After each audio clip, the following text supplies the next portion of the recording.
बेहद की परम महाशांति। सभी व्यूअर्स को बेहद की परम महाशांति।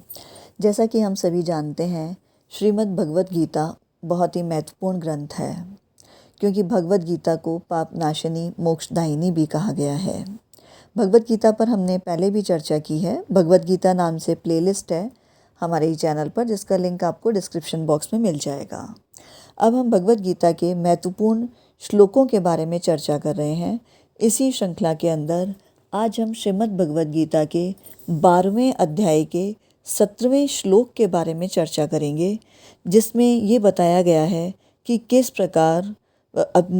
प्रकार राग द्वेष आदि विकारों के से ग्रस्त होकर मनुष्य मुक्त नहीं हो पाता, और इस प्रकार के विकारों से मुक्त होकर ही उसे ईश्वर की प्रेम की प्राप्ति हो सकती है, उसकी मुक्ति हो सकती है, भगवत प्राप्ति हो सकती है।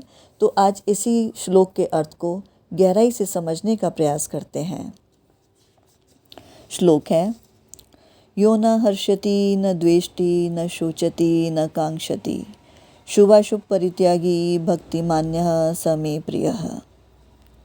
प्रभु श्री कृष्ण बताते हैं अर्जुन को कि 4 प्रकार के विकार मुख्य हैं: राग, द्वेष, हर्ष और शोक।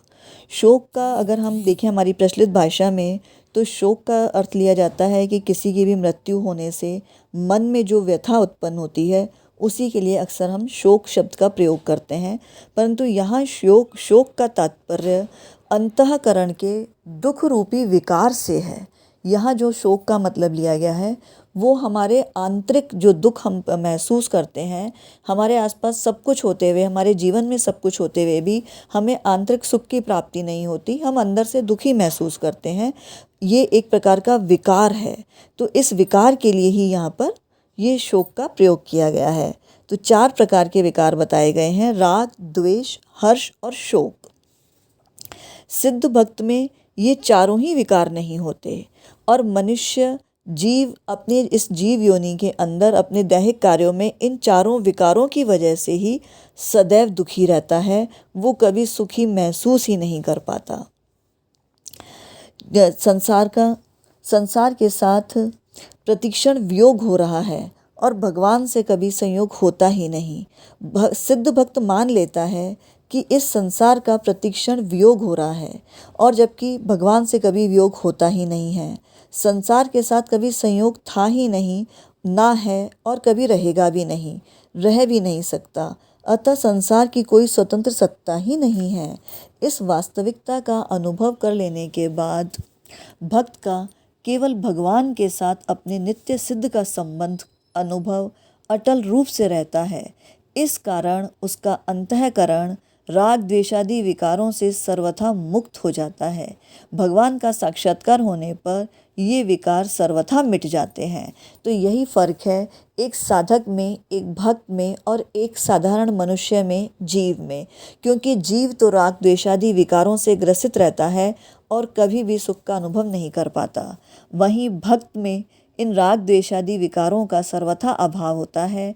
इसीलिए उसका ईश्वर से साक्षात्कार होने से ये विकार बिल्कुल ही मिट जाते हैं, क्योंकि भक्त मान लेता है कि उसका भगवान से कभी वियोग हुआ ही नहीं और संसार से कभी संयोग ही नहीं हुआ। जबकि साधारण मनुष्य अपनी जीव बुद्धि से इस संसार के संयोग को ही एक सच मानता है, उसे ही अपनी वास्तविकता मानता है, उसे ही अपनी पहचान मान लेता है।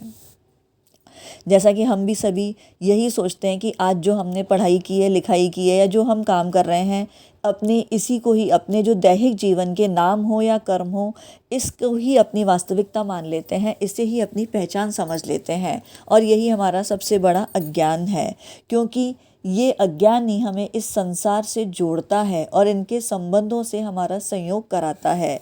और जब हम संसार के सम्मुख होते हैं तो ईश्वर से विमुख होते चले जाते हैं। इसीलिए आवश्यकता है साधना की, ईश्वर के सम्मुख होने की। साधनावस्था में साधक ज्यों ज्यों साधन में आगे बढ़ता है, त्यों त्यों ही उसमें राग द्वेषादि कम होते चले जाते हैं, और जो कम होने वाला होता है वो अंत में मिटने वाला भी होता है। अतः जब साधनावस्था में विकार कम होने लगते हैं, तब सिद्धावस्था में भक्त में ये विकार नहीं रह जाते, और अंत में ये पूर्णतया मिट जाते हैं।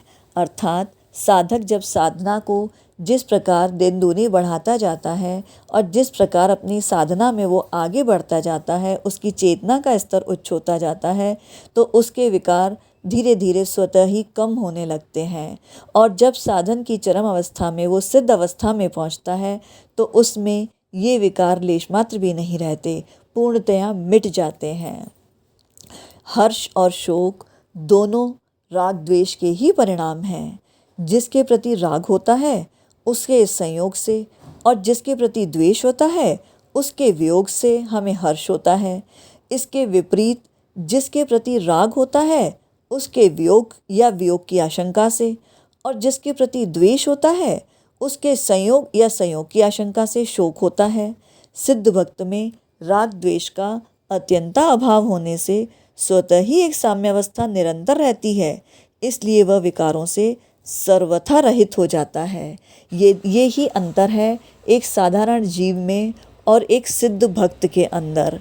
क्योंकि साधारण जीव तो जो उसे पसंद है उसके मिलने से, उससे संयोग से हर्ष का अनुभव करता है, और जो उसे पसंद नहीं है, चाहे वो जीव हो या वस्तु हो या मनुष्य हो, वो उसके वियोग से हर्ष महसूस करता है, और जो उसे पसंद है उसके वियोग से उसे शोक महसूस होता है। तो इस प्रकार, और जबकि सिद्ध के अंदर जो सिद्ध भक्त होता है उसे तो इस संसार से ही कोई संयोग वियोग महसूस नहीं होता, वो संसार से संयोग ही महसूस नहीं करता, तो वियोग कैसा। और ना ही किसी भी सांसारिक प्रवृत्ति में उसकी कोई रुचि होती है और ना ही सांसारिक वस्तुओं में, इसीलिए वो राग द्वेष आदि विकारों से मुक्त महसूस करता है और मुक्त हो जाता है। जिस प्रकार रात्रि के समय अंधकार में दीपक जलाने की कामना होती है, ताकि हम अंधकार में हमें कुछ भी दिखाई नहीं देता तो हम ये सोचते हैं, साधारण जीव ये सोचता है कि वो दीपक जलाए ताकि प्रकाश हो, और दीपक जलाने से उसे हर्ष महसूस होता है। और यदि उस दीपक को कोई बुझा दे तो उसे उसके प्रति द्वेष महसूस होता है या क्रोध आता है, और उसे ये भी चिंता होती है कि पुनः यह दीपक कैसे जलेगा। रात्रि होने से ये चारों ही बातें होती हैं। परंतु मध्याह्न का जब समय होता है, जिस समय सूर्य तपता है, तो दीपक जलाने की कामना ही नहीं होती, दीपक जलाने से हर्ष भी नहीं होता, और दीपक बुझाने वाले के प्रति किसी प्रकार का कोई द्वेष भी नहीं होता, और ना ही कोई क्रोध आता है। और अंधेरा न होने से प्रकाश के अभाव की चिंता भी नहीं होती। जिस प्रकार से हम दिन के समय, दिन और रात का अंतर है, दिन के समय सूर्य के प्रकाश में सब कुछ स्वच्छ दिखाई देता है, तो अंधकार और प्रकाश की कोई चिंता ही नहीं होती। ये सामान्य जीव की वृत्ति है। इसी प्रकार भगवान से विमुख और संसार के सम्मुख होने से शरीर निर्वाह और सुख के लिए अनुकूल पदार्थ, परिस्थिति आदि के मिलने की कामना होती है। साधारण जीव यही चिंता करता है, क्योंकि वो संसार के सम्मुख होता है और ईश्वर से विमुख होता है, तो उसके मन में यही कामना, यही चिंता रहती है कि इस शरीर के निर्वाह के लिए, इस शरीर के सुख के लिए किस प्रकार मुझे पदार्थ जुटाने हैं, किस प्रकार परिस्थितियों का निर्वाह करना है। और जब वो पदार्थ और परिस्थितियाँ मिल जाती हैं तो उसके बहुत ही हर्ष महसूस होता है, और उन्हीं की प्राप्ति में अगर कोई बाधा उत्पन्न होती है तो उसके बाधा उत्पन्न करने वाले के प्रति द्वेष उत्पन्न होता है और क्रोध आता है, और उसके न मिलने पर ये पदार्थ, ये परिस्थिति मुझे कैसे प्राप्त होगी, इसी की चिंता में वो ग्रसित रहता है। परंतु जिसको मध्याह्न के सूर्य की तरफ भगवत प्राप्ति हो गई है, अर्थात सिद्ध भक्त को चाहे दिन हो या रात, उसे सूर्य का प्रकाश ही हमेशा प्रकाशित दिखाई देता है। इसीलिए उसे संसार में रहते हुए भी अपने शरीर को निर्वाह करने की कोई चिंता नहीं होती। वो पूरी तरीके से मुक्त होता है और जीवन मुक्ति का आनंद उठाता है। इसीलिए उसमें इस प्रकार की चिंता और राग द्वेष वाले विकार नहीं होते, और इस प्रकार के सिद्ध भक्त को भगवत प्राप्ति हो जाती है, क्योंकि वो हर स्थिति में सिर्फ उसका फोकस, उसका ध्यान उस ईश्वर की तरफ होता है, और उसे अंधकार में भी सूर्य का प्रकाश दिखाई देता है। अतः उसको संसार की कोई आवश्यकता ही नहीं रह जाती। आगे कहा है, शुभाशुभ परित्यागी, अर्थात ममता, आसक्ति और फलेच्छा, अर्थात फल की इच्छा से रहित होकर ही शुभ कर्म करने के कारण भक्त के कर्म अकर्म हो जाते हैं। अर्थात सिद्ध भक्त न तो किसी में आसक्त होता है, न किसी के प्रति मोह और ममता रखता है, और किसी भी कर्म को करने के प्रति उस कर्म से जुड़े हुए फल की इच्छा भी उसे नहीं होती। इस प्रकार अगर भक्त कोई कर्म करता भी है तो वो कर्म करके भी अकर्म हो जाता है, वो कर्ता होकर भी अकर्ता बन जाता है, क्योंकि उसके कर्म स्वयं भगवान ग्रहण कर लेते हैं। इसीलिए भक्त को शुभ कर्मों का भी त्यागी कहा गया है। राग द्वेष का सर्वथा अभाव होने के कारण उससे अशुभ कर्म होते ही नहीं हैं।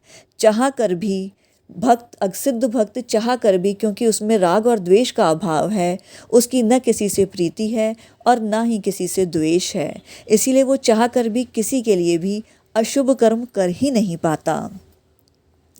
अशुभ कर्मों के होने में कामना ममता आसक्ति ही प्रधान कारण है, और भक्त में न ममता होती है, न कामना, और न ही किसी के प्रति आसक्ति। इसीलिए इस वजह से भी उससे अशुभ कर्म नहीं हो पाते। इसीलिए सिद्ध भक्त को अशुभ कर्मों का भी त्यागी कहा गया है। भक्त शुभ कर्मों से राग नहीं करता और अशुभ कर्मों से कोई द्वेष भी नहीं करता। उसके द्वारा स्वाभाविक ही शास्त्र विहित शुभ कर्मों का ही आचरण होता है और अशुभ कर्मों का त्याग होता है। राग द्वेष पूर्वक नहीं, राग द्वेष का सर्वथा त्याग करने वाला ही सच्चा त्यागी है। अगर हम जान करके किसी से राग द्वेष करते हैं या जान करके किसी कर्म का त्याग करते हैं तो वह स्वाभाविक का त्याग नहीं है, वह अस्वाभाविक है, क्योंकि हम अपने को समझ कर, मन को समझा करके उस चीज़ का त्याग कर रहे हैं। जबकि जो सिद्ध भक्त होता है, चूँकि उसमें राग द्वेष होता ही नहीं है, उसके विकार नष्ट हो चुके होते हैं, तो वो सर्वथा सबके लिए समान रूप से शुभ कर्मों का ही आचरण करता है और अशुभ कर्मों का स्वतः स्वाभाविक रूप से ही त्याग हो जाता है। मनुष्य को कर्म नहीं बांधते, बल्कि कर्मों में राग द्वेष ही उसे बांधते हैं, और जबकि सिद्ध भक्त के संपूर्ण कर्म राग द्वेष रहित होते हैं, इसीलिए वह शुभाशुभ संपूर्ण कर्मों का परित्यागी हो जाता है। भक्त की भगवान में अत्यधिक प्रियता रहती है, उसके द्वारा स्वतः ही स्वाभाविक भगवान का चिंतन, स्मरण और भजन होता रहता है। भक्त को कभी भी भगवान को याद नहीं करना पड़ता, क्योंकि भगवान तो उसके रोम रोम में बसे होते हैं और उठते बैठते हरते फिरते हर वक्त स्वतः ही स्वाभाविक रूप से वो ईश्वर का चिंतन, स्मरण और भजन करता रहता है। उसे कभी भी अस्वाभाविक रूप से ईश्वर को याद नहीं करना पड़ता। इस प्रकार ईश्वर के प्रेम में डूबा हुआ भक्त भगवान के अनन्य प्रेम रस के अंदर डूबा रहता है, और इस प्रकार का भक्त भगवान को अत्यंत ही प्रिय होता है। हर्ष और शोक, राग और द्वेष, ये तो द्वंद्व हैं, और यही मनुष्य में आपसी द्वंद्व का कारण बनते हैं। परंतु भक्त में कोई द्वंद्व नहीं रहता, वह तो निर्द्वंद्व हो जाता है। नारद भक्ति सूत्र में भी कहा गया है, यत् प्राप्य न किंचिदच्छति, न शोचति न द्वेष्टति, न रमते नोत्साही भवति। जिस भक्ति की प्राप्ति होने पर भक्त न तो किसी वस्तु की इच्छा करता है, न शोक करता है, न द्वेष करता है, न किसी वस्तु में आसक्त होता है, और न उसे किसी वस्तु की प्राप्ति में उत्साह या हर्ष होता है। तो जब इंसान उस निश्चल भक्ति को प्राप्त कर लेता है तो उसके अंदर सभी विकार मिट जाते हैं, और उसे न तो हर्ष होता है और न ही शोक होता है, न किसी के प्रति राग रहता है और न ही द्वेष बाकी रहता है। तो इस प्रकार अनन्य ईश्वर प्रेम में, अनन्य भक्ति में डूबकर जब भक्त को भगवत प्राप्ति हो जाती है तो वो जीते जी मुक्त हो जाता है, और यही जीवन मुक्ति की अवस्था है, यही मुक्ति की अवस्था है। तो इसके लिए हमें अपने विवेक को जागृत करना होगा और अपनी आत्म जागृति करनी होगी, जो हमें अध्यात्म के जरिए ही मिल सकती है। वर्तमान परिप्रेक्ष्य में जहाँ हम देखें, आसपास हमारे सारे वातावरण में नकारात्मकता ही फैली हुई है। इस प्रकार के नकारात्मक वातावरण में सकारात्मकता को ढूंढना या सकारात्मकता को प्राप्त करना, आसपास के दुखी वातावरण के अंदर भी हमें आंतरिक सुख की प्राप्ति करने के लिए बहुत ही आवश्यक है कि हम अपनी आत्म जागृति की तरफ कदम बढ़ाएं, अपने आध्यात्मिक स्तर को ऊंचा करें, क्योंकि वर्तमान परिप्रेक्ष्य में सब तरफ देख कर के जितनी नकारात्मकता को देखते हैं तो हमारी चेतना का स्तर और नीचे गिरता है और हम उसी को ही सच मानते हुए उसी में ही ग्रसित हो जाते हैं। इसीलिए वर्तमान परिप्रेक्ष्य में ज्ञान ही एकमात्र विकल्प है। आवश्यकता है ज्ञान के प्रकाश की, अपने विवेक को जागृत करने की, अपनी आध्यात्मिक प्रगति करने की। तो आइए अपनी आध्यात्मिक प्रगति के लिए हमारे साथ जुड़िए और अपनी आत्म जागृति करके इस विश्व परिवर्तन में अपना सहयोग दीजिए। अगर वीडियो अच्छा लगा हो तो इसे लाइक कीजिए, औरों के साथ भी शेयर कीजिए ताकि इस प्रकार की सारगर्भित जानकारी को हम ज़्यादा से ज़्यादा लोगों तक पहुंचा सकें और ज़्यादा से ज़्यादा लोगों को कर्म बंधन से मुक्त होने का मार्ग दिखा सकें। इसलिए वीडियो को लाइक कीजिए, शेयर कीजिए और अगर चैनल पर पहली बार आए हैं तो इसे सब्सक्राइब जरूर कीजिए ताकि इस तरह की आध्यात्मिक जानकारी आपको समय समय पर मिलती रहे। वीडियो को पूरा देखने के लिए सभी व्यूअर्स का परम धन्यवाद। बेहद की परम महाशांति।